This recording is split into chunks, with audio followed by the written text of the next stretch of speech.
All right, welcome back to episode number 2 of the Good Game Podcast. I am your host, A1K, and we are back at it yet again. Today is July 31st, 2024, and it is Wednesday. That's right, hump day.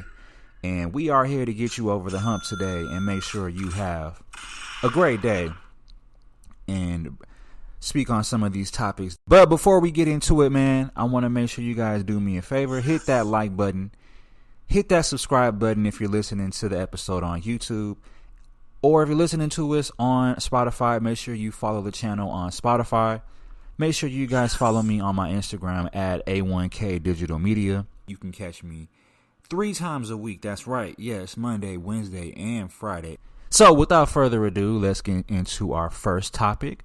And I want to start off the show with an article that I came across on Yahoo Life. This is an article from Deseret News written by Dennis Romboy. And a new Center for Disease Control and Prevention report focused on walking in adults who take walks for exercise and or for leisure and transportation. In 2022, nearly 6 in 10 adults in the United States walked for their leisure in the past 7 days, while a much smaller percentage walked for transportation. Now, I know we live in a day and age where majority of people use cars or vehicles such as public transportation to get around. However, there are still those who choose to get around on foot, whether it be by choice or through necessity. And I don't think it's a bad thing at all. I think that walking for transportation can be very beneficial to somebody's health. I think that us in society today, especially in American society, we really don't walk as much as we probably should or get enough exercise. I'm glad that there's being attention brought to the necessity of exercise with this study. So 58% of adults walked for leisure in the past 7 days. According to this, walking for leisure went up with increasing family income and education level. 16.2% of adults walked for transportation. Men, 17.3%, were more likely than women, 15%, to walk for transportation. It can also be a great tool to get you some exercise. You know, everyone doesn't necessarily like to do heavy cardio and run a mile, 2 miles, 3 miles. So walking can be a good way to just build some cardiovascular endurance and get that blood flowing and get you engaged in a workout without having to burn too many calories and put in too much strain physically. So there are many benefits of walking. Harvard Health Publishing put out a list of 5 surprising benefits of walking in December 2023. According to this study, walking counteracts the effects of weight-promoting genes. It helps tame a sweet tooth. Walking also reduces the risk of developing breast cancer. Walking can ease joint pain, boost immune function, and increase overall wellness. So with that being said, I want to make sure you guys, if you haven't, go take a walk today. Even if it's just down the street, go check the mail. Take the little doggy out for a walk. You know, it could probably use it. So with that being said, we're going to go ahead and move on to our next topic. But before I do, if you haven't already, hit that like button, hit that subscribe button, and it's just that easy. So moving on here, we have some news from Major League Baseball. So, for those of you who may not know, I am a Los Angeles Dodgers fan. And recently, the Dodgers have made an acquisition in one Jack Flaherty. So, the Los Angeles Dodgers approached this year's trade deadline with the intention of adding some very important pieces to their roster. And I think the acquisition of Jack Flaherty was a very good move for the Los Angeles Dodgers. This is a team that has been battling a lot of injuries recently, especially amongst their top players, and Mookie Betts, who is currently suffering from a hand injury. We also have Freddie Freeman, who has been taking some time away from the team for personal reasons that I won't get into. And then there's the MVP, Shohei Ohtani, who has been battling with injuries himself. So this is a loaded roster on paper, but the problem is the roster hasn't been necessarily the most healthy at times. So I look at this move as a Dodger fan, and I think it was a good move. I think this is a picture that a lot of people were looking at for whatever reason. I mean, this trade went through in the last couple of minutes until the deadline. So, I mean, I'm sure there were other teams that were probably trying to make this trade happen, but for whatever reason, it just didn't fall through. It just didn't happen. So, but I'm happy. I'm excited. I think that having Jake Flaherty on this team definitely gives more depth to that starting pitching rotation, which is always good. I feel in the league we have now in Major League Baseball, you can never have too many starting pitchers. I mean, there's never enough good arms you can have in that pen, especially, considering how late some of these games go to. I mean, we've seen so many games recently go into 9+ innings, 11, 12 innings. So you definitely like to have that extra arm in there for sure. And like I said earlier, this is a team that's been battling with a lot of injuries, not just in their hitters, but also some of our pitchers also. So, it's good to see that. Also, I see that the Dodgers picked up Tommy Edman. I think that was a good pickup. I've always been a fan of Tommy Edman, even, in his St. Louis Cardinals days. He's always been a big part of that team. This is a switch hitter, a guy who can play basically any infield position, excluding maybe first base. Can play any outfield position.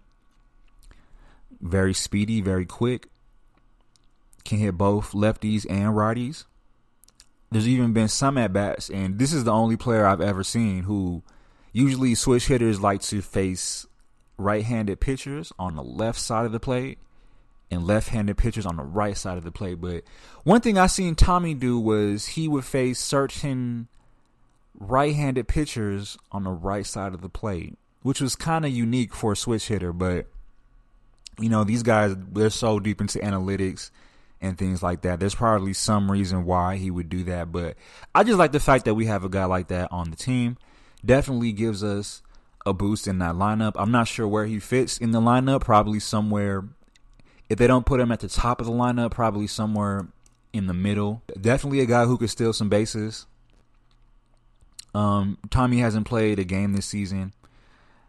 Still, battling some things off the field. But, this is definitely a good roster. We have a couple of months until October playoff baseball starts. So I definitely like what we've seen so far from the LA Dodgers. As of right now, I mean, this team on paper is definitely one of the scariest teams in baseball. I mean, I like what some other teams around the league have done. I like what the Yankees did. A few other offseason moves, but I mean, typically speaking, at this point, we kind of know what teams are. I mean, it's always good to pick up a piece every now and then, but we pretty much know what teams are going to be top of the order going into October playoffs. So we got about 3 months until postseason baseball. I'm excited with what the Dodgers have done so far, and I'm looking forward to watching this team get healthy, man. I think Dave Roberts has a lot of good pieces to work with. I think he's a great manager. And I think he'll find a way to make this lineup work and score a lot of runs. Interested to see how these guys line up fielding-wise. I think that there's so many different places that Tommy Edman can play alongside Mookie Betts. On the infield, you can play them in the outfield, but I think it all comes down to availability of guys and who's going to be injured at whatever given time and who gets hot at the right time during the season. So looking forward to that. I think that's going to be fun to watch. And with that being said, we're going to go ahead and move on to our next topic. So if you haven't already, hit that like button. If you're listening to the episode on YouTube, hit that subscribe button. Also, if you're listening to us on Spotify, don't be afraid to follow us on Spotify so you don't miss any of our upcoming episodes here on the Good Game Podcast. So with that being said, let's go ahead and move on to our next topic. We have some Olympic basketball news. The USA men's team is a smaller favorite versus South Sudan after a close exhibition. Team USA faces South Sudan today, Wednesday, July 31st, 2024. When Team USA last played South Sudan, they won by just 1 point, and it was such a small margin of victory that it definitely caused a lot of concern for a lot of people who watched it. Now, I spoke on this briefly in my last episode of the Good Game Podcast, episode 1. But really, now that we're here, I'm going to be watching the game today. It's going to come on a little later. I think the USA will have no problem winning this game. I do think it will be close. According to oddsmakers, Team USA was a 29.5 point favorite over South Sudan on Wednesday morning. Most of the early betting interest at sportsbooks had been on the underdogs, with nearly 70% of the bets on South Sudan to cover the spread at ESPN Bet. Now, listen up, guys. I'm not a gambling man. I don't gamble. I don't place wagers of any kind. But if I was to gamble, if I was to place a wager on Team USA versus South Sudan, you know what? I'm going to go ahead and pick Team USA. And I'm not just saying that because I think the team is better. I think that having lost by such a narrow victory the first time they played, these guys are going to take this team a lot more serious than they did the first time. And considering South Sudan is a 30-1 underdog to beat the USA on Wednesday, I think that most people probably would agree with me. So I think that what happened in the first game is, we see this all the time if you watch a lot of basketball. Sometimes there are teams that go up against other teams, and because everyone expects them to win, even the team that's better on paper expects them to win, sometimes the team that isn't expected to win is motivated to play a little bit harder. And sometimes things happen. Guys miss shots. The ball bounces around funny and guys get long rebounds, defensive rebounds. And before you know it, it's a 2-score game, 2-possession game. So, and don't get me wrong, the men's USA basketball team is by far the most talented roster assembled in the world for men's basketball. So I think they'll have no problem. I think they're a favorite for a reason. I think LeBron is probably going to be named MVP of Olympic men's basketball tournament. Either LeBron or Kevin Durant, maybe Steph Curry will sneak in there, but one of those three guys for sure is going to win the MVP. But shout out to South Sudan. These guys played hard in game 1. I'm excited to see them play today. And I think they'll put on a good performance. I think they'll be better defensively than they were in game 1, but I don't think that their shooting will continue like it did in game 1. So it'll be fun to watch. Definitely looking forward to it, and I'm excited to watch USA men's Olympic basketball do what they do best. So we have some NFL news to get into today. But before I get into it, make sure you guys hit the like button, hit the subscribe button, and also don't be afraid to share the video with a friend or two, okay? Make sure you guys do all those things, and it keeps the wheels turning over here at the Good Game Podcast. So, the NFL offseason power rankings came out, and number 1 is the Kansas City Chiefs. I'm sure nobody is surprised. We have the Detroit Lions at number 2, San Francisco 49ers at number 3. The Baltimore Ravens at number 4. Dallas Cowboys at number 5. New York Buffalo Bills coming in at number 6. The Cleveland Browns number 7. The Houston Texans at number 8. Green Bay Packers at number 9. And coming in at that number 10 spot, we have the New York Jets. So, interesting list. I find it interesting that we have an off-season power rankings list. But I think no surprise is that the Kansas City Chiefs are at that number 1 spot. Everybody, let's give it up for the Kansas City Chiefs. This is a great team, and I don't think people realize that there haven't been too many sports franchise in the history of sports, let alone football, that have won 3 championship titles back to back to back. The three-peat, the illustrious three-peat that so many sports franchises try to chase and capture, but so few have done it. It has happened twice. In 1929 through 31, the Green Bay Packers won 3 straight NFL titles with head coach Curly Lambeau. That came when the championship was determined by best record. There were no playoffs. Then in 1965 through 67, the Packers did it again.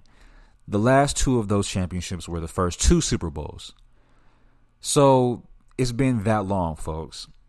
It's been that long since we've had someone win 3 championship titles. Now, the Denver Broncos did win back-to-back NFL Super Bowl titles in the late 90s. But no team has come close to such a feat until now with the Kansas City Chiefs and Patrick Mahomes. So I think a lot of people counted out the Kansas City Chiefs last year because they had got rid of some very key pieces. You know, a lot of people liked Tyreek Hill, and when he left the team, I think a lot of people thought that Kansas City would suffer offensively, and truth is they kind of did. They weren't the great offensively, especially in the first half of last season, but somehow, some way, that boy Patrick Mahomes, he found a way to win. So, look, guys, this game is very simple. I'm going to pick the best quarterback and the best coach combination. I think the San Francisco 49ers definitely have a good roster and a good team. They're going to be knocking on the door. A lot of promise coming from Detroit as well. I think Detroit is as good as anybody, and they're right there along with these guys. I like what Baltimore has done. I spoke on them in my last episode, and I think they're definitely going to be in contention as well. They have a solid roster, but look, guys, I'm going to be saying this up until the preseason all the way through the postseason. I'm not going to discount what Patrick Mahomes has done for Kansas City, for the team, for the city, for the state of Missouri, period. So, yeah, I think I'm going to root for him. I'm not sure how well they're going to go in the beginning of the season. The first half of the season is going to be a little rocky, I'm sure. They're going to have to figure some things out. They got new guys coming in. They got rookies they have to integrate into their system. But they still have the same Patrick Mahomes. They still have the same head coach in Andy Reid. So I think these guys are going to figure it out. I'm not really too worried about details, and I'm not really going to think about this too much, guys. This is a no-brainer. These guys are number 1 for a reason. They're number 1 on the preseason power ranking for a reason. And I think they're going to be number 1 on every power ranking moving forward. I don't see a power ranking where the Kansas City Chiefs are not number 1. So with that being said, we're going to move on to some more NFL news. This is just something I wanted to share with you guys if you don't know. The NFL is going to test Hawkeye for line to gain in some preseason games. So the NFL is moving closer to replacing the chain gain with new technology to measure the line to gain. So according to NFL executive Gary Brantley, we're in the installation phase for all of our stadiums, really getting them calibrated and up to date, said Brantley, the NFL senior vice president and chief information officer.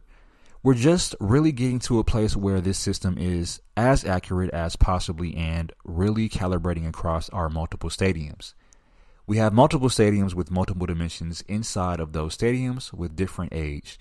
So we're really just going through the installation of putting in the infrastructure and making sure these cameras are installed.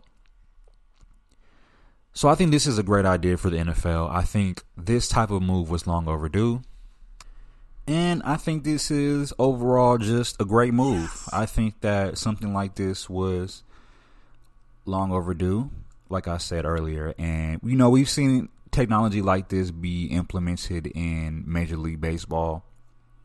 We've seen technology implemented like this even in soccer. We've seen technology similar to this implemented in a lot of other major sports. So I think this is great.